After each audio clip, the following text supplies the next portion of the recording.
মৰমৰ ছাত্ৰ-ছাত্ৰীসকল, আজিৰ ভিডিঅ'টোত লৈ আহিছোঁ ক্লাছ 8ৰ ছ'চিয়েল ছায়েন্সৰ ৰাজনীতি বিজ্ঞান খণ্ডৰ পাঠ সংবিধান আৰু ইয়াৰ প্ৰয়োজনীয়তা।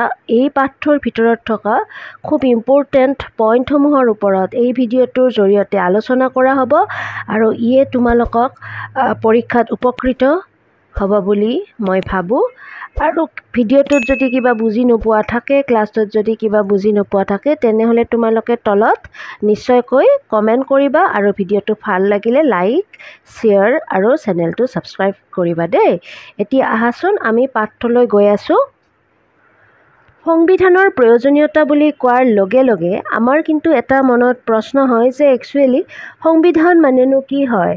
তো ইয়াতে প্ৰথম কুৱেশ্যনটোৱে আছে, সংবিধান বুলিলে কি বুজা? তো ইয়াৰ উত্তৰত লিখা হৈছে যে ৰাষ্ট্ৰ এখন সুকলমে পৰিচালনা কৰা আৰু তাৰ নাগৰিকসকলক ৰক্ষণাবেক্ষণ দিয়া আদিৰ বাবে কিছু নীতি নিয়মৰ প্ৰয়োজন। ৰাষ্ট্ৰ পৰিচালনাৰ এই নীতি নিয়ম আৰু আইন কানুনসমূহকে সামগ্ৰিকভাৱে সংবিধান বুলি কোৱা হয়। এতিয়া আমি যদি ক'ব খোজোঁ, যেনেকৈ ধৰা আমাৰ স্কুলখন সুচাৰুৰূপে পৰিচালনা কৰিবলৈ আমি কিছুমান নীতি নিয়ম মানি চলিব লগা হয়নে? ঠিক সেইদৰে তোমালোকে ভাবি চোৱাচোন, গোটেই এখন ৰাষ্ট্ৰ পৰিচালনা কৰিবলৈ, হয়নে, য'ত ইমানবিলাক মানুহ একেলগে বাস কৰে, হয়নে, সেই গোটেইসমূহ মানুহক ভালদৰে সুচাৰুৰূপে পৰিচালনা কৰিবলৈ আৰু ৰাষ্ট্ৰখনক সুস্থিৰ বাতাবৰণত ৰাখিবলৈ, হয়নে, আমি কিছুমান নীতি নিয়মৰ মাজেৰে যাবলগীয়া হয়। আৰু সেই নীতি নিয়মৰ সমষ্টিক কি বুলি কোৱা হয়? ৰাষ্ট্ৰখনৰ আইন বা সংবিধান বুলি কোৱা হয়। নেক্সট কুৱেশ্যনটো আছে যে সংবিধান পৰিৱৰ্তন কৰা প্ৰক্ৰিয়াটোক কি বোলে? চোৱা, এতিয়া আমি এটা কথা মন কৰিব লাগিব যে সংবিধান বুলি ক'লে কি হয়? কিছুমান নীতি নিয়মৰ সমষ্টি। এতিয়া সেই নীতি নিয়মসমূহ কিহৰ ওপৰত নিৰ্ভৰশীল হ'ব? হয়নে, যে যিটো সময়ত সংবিধানখন বনোৱা হ'ব বা যিটো সময়ত সেই নীতি নিয়মসমূহ পৰিচালনা কৰা হ'ব, সেই সময়ৰ পৰিৱেশ, সামাজিক, ভৌগোলিক আদি গোটেইখিনি দিশ চালি জাৰি চাই সেই নীতি নিয়মসমূহ তোমাৰ কি হ'ব? পৰিচালনা কৰা হ'ব। এতিয়া সময় পৰিৱৰ্তন হোৱাৰ লগে লগে কি হ'ব? নীতি নিয়মৰো সলনি কৰিব লগা হ'ব পাৰে। আৰু সেই নীতি নিয়মক যিটো আমি সলনি কৰোঁ, ৰাজনীতিৰ ভাষাত তাক আমি কি বুলি কওঁ? সংশোধন বুলি কওঁ, সংবিধান সংশোধন। তো সময় পৰিৱৰ্তনৰ লগে লগে সংবিধানৰ নীতি নিয়মসমূহো প্ৰয়োজন সাপেক্ষে আমি পৰিৱৰ্তন কৰিবলগীয়া হয়। আৰু এই পৰিৱৰ্তন কৰা প্ৰক্ৰিয়াটোক আমি কি বুলি কওঁ? ৰাজনীতিৰ ভাষাত সংশোধন বুলি কওঁ। এতিয়া চাবা, নেক্সট কুৱেশ্যনটো আছিলে যে নেপালত কোন চনত গণতন্ত্ৰ প্ৰতিষ্ঠিত হৈছিল? হয়নে? তো উত্তৰত হৈছে নেপালত 2008 চনত গণতন্ত্ৰ প্ৰতিষ্ঠিত হৈছিল। ইয়াতে আমি এটা শব্দ পাইছোঁ যে গণতন্ত্ৰ, হয়নে? এতিয়া আমি জানিব লাগিব এই গণতন্ত্ৰ মানেনো কি বুজে, হয়নে? এতিয়া গণতন্ত্ৰটো যদি আমি ভাঙিলে ইয়াতে আমি দুটা শব্দ পাওঁ, এটা হৈছে গণ আৰু এটা হৈছে তন্ত্ৰ, হয়নে? আৰু ইয়াৰে গণ শব্দটোৰ অৰ্থ হৈছে কি? জনসাধাৰণ, আৰু তন্ত্ৰ মানে হৈছে শাসন, হয়নে? তো এই দুটা ভাঙিলে আমি গণ মানে পাম জনসাধাৰণ আৰু তন্ত্ৰ মানে শাসন। এতিয়া একেলগে আমি যদি কওঁ গণতন্ত্ৰ শব্দৰ অৰ্থ কি? যে জনসাধাৰণৰ শাসন, য'ত আমি ৰাষ্ট্ৰখনৰ জনসাধাৰণে নিজৰ পচন্দ অনুসৰি, হয়নে, ভোট প্ৰদানৰ জৰিয়তে কি কৰি দিয়ে? যে চিলেক্ট কৰি দিয়ে, হয়নে? আৰু নেপালত কেতিয়াৰ পৰা গণতন্ত্ৰ প্ৰতিষ্ঠিত হয়? 2008 চনত। নেপালৰ লগতে আৰু এখন ৰাষ্ট্ৰত কিন্তু গণতান্ত্ৰিক শাসন প্ৰতিষ্ঠিত হয়, সেইখন হৈছে ভূটান। একে চনতে 2008 চনতে দুখন ৰাষ্ট্ৰ কি হৈছিলে? গণতন্ত্ৰ প্ৰতিষ্ঠিত হৈছিলে। আৰু সেই ৰাষ্ট্ৰ দুখন হৈছে তোমাৰ নেপাল আৰু ভূটান। তাৰ পিছতে আমাৰ এটা পইণ্ট আছে যে সংবিধানৰ বৈশিষ্ট্য, হয়নে? সংবিধানৰ নিজা কিছুমান কি আছে? বৈশিষ্ট্য আছে। সেই বৈশিষ্ট্যসমূহ সংবিধান হ'ল কিছুমান আইন আৰু নীতি নিয়মৰ সমষ্টি। আমি ডেফিনেশ্যনটোতে পাইছোঁ যে কি? কিছুমান এনেকুৱা নীতি নিয়মৰ সমষ্টি যি নীতি নিয়মসমূহ প্ৰয়োগ কৰি ৰাষ্ট্ৰ এখন সুচাৰুৰূপে পৰিচালনা কৰা হয়, হয়নে? তো আমি কি লিখিব পাৰোঁ, সংবিধান হ'ল কিছুমান আইন আৰু নীতি নিয়মৰ সমষ্টি। ছেকেণ্ড পইণ্ট আছিলে যে সাধাৰণতে সংবিধানৰ আইন কানুন নীতি নিয়মবোৰ লিখিত ৰূপত থাকে, হয়নে? যে সংবিধানৰ নীতি নিয়মসমূহ কি ৰূপত থাকিব লাগিব, লিখিত ৰূপত থাকিব লাগিব।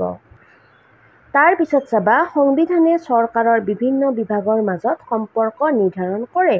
এতিয়া চাবা, চৰকাৰ বুলি ক'লে আমাৰ কি হয়, আমি তিনিটা অংগ আহে চৰকাৰৰ। এটা হৈছে তোমাৰ বিধানমণ্ডল, তাৰপিছত কাৰ্যপালিকা আৰু ন্যায়পালিকা, মেইন তিনিটা।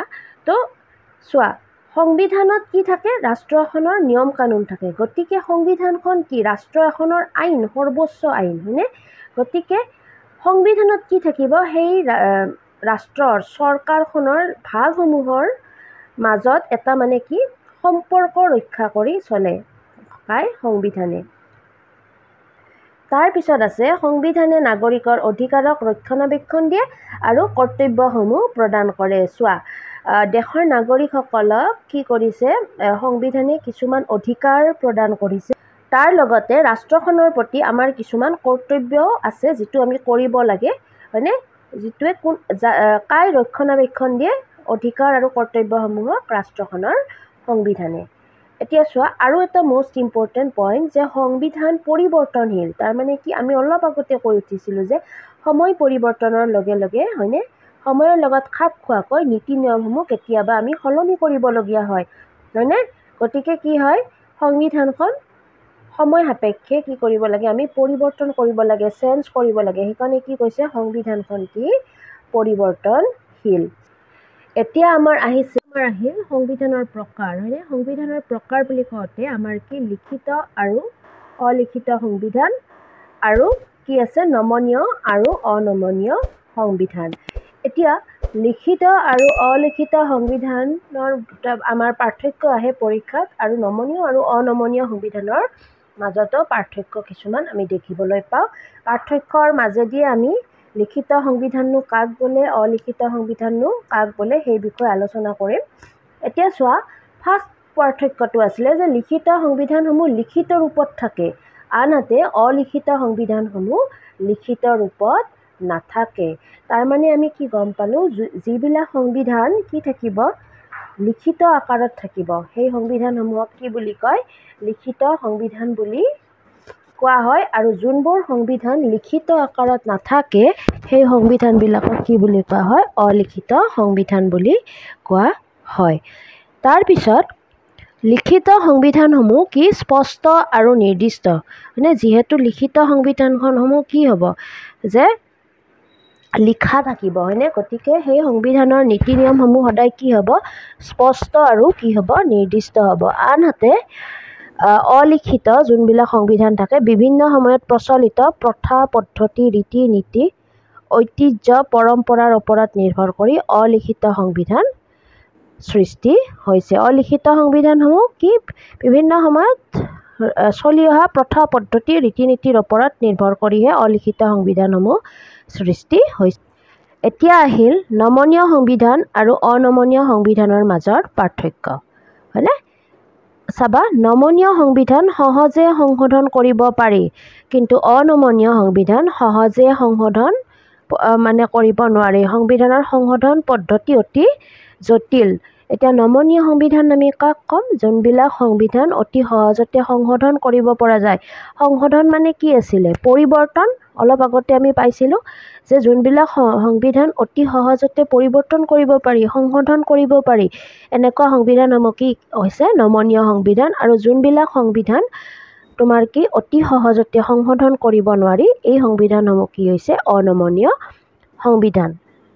2 নম্বৰ পইণ্টটো চাবা, নমনীয় সংবিধান লিখিত বা অলিখিত হ'ব পাৰে, কিন্তু অনমনীয় সংবিধান সদায় লিখিত ৰূপত থাকিব।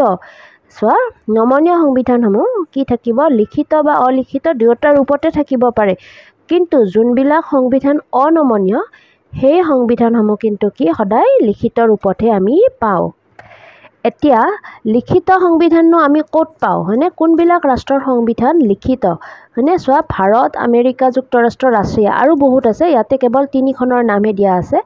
অলিখিত সংবিধান থকা ৰাষ্ট্ৰ কিন্তু আছে। অলিখিত সংবিধান হৈছে তোমাৰ কি ইংলেণ্ড, লিখিত বা চব ভাৰত, আমেৰিকা যুক্তৰাষ্ট্ৰ, ৰাছিয়া হয়নে? আৰু অলিখিত সংবিধান যদি আহে তোমালোকক, তেতিয়া কি লিখিব লাগিব?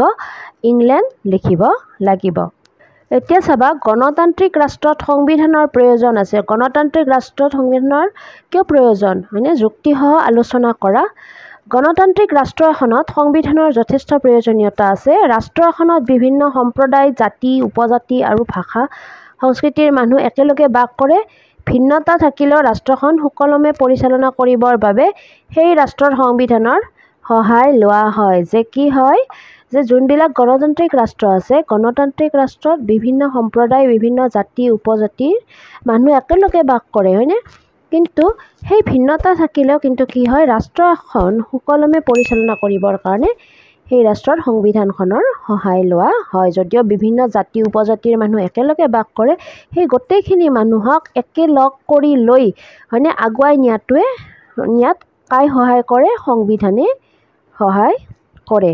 দেশৰ নাগৰিকসকলৰ অধিকাৰ আৰু ব্যক্তিগত স্বাধীনতাক সুৰক্ষা দিয়াত সংবিধানে উল্লেখযোগ্য ভূমিকা গ্ৰহণ কৰে। যে এখন দেশত বাস কৰা নাগৰিকসকলৰ অধিকাৰ আৰু স্বাধীনতা সুৰক্ষা কোনে দিয়ে? সংবিধানে আমাৰ সুৰক্ষা দিয়াত সংবিধানে কি কৰে? যথেষ্ট পৰিমাণৰ ভূমিকা গ্ৰহণ কৰে।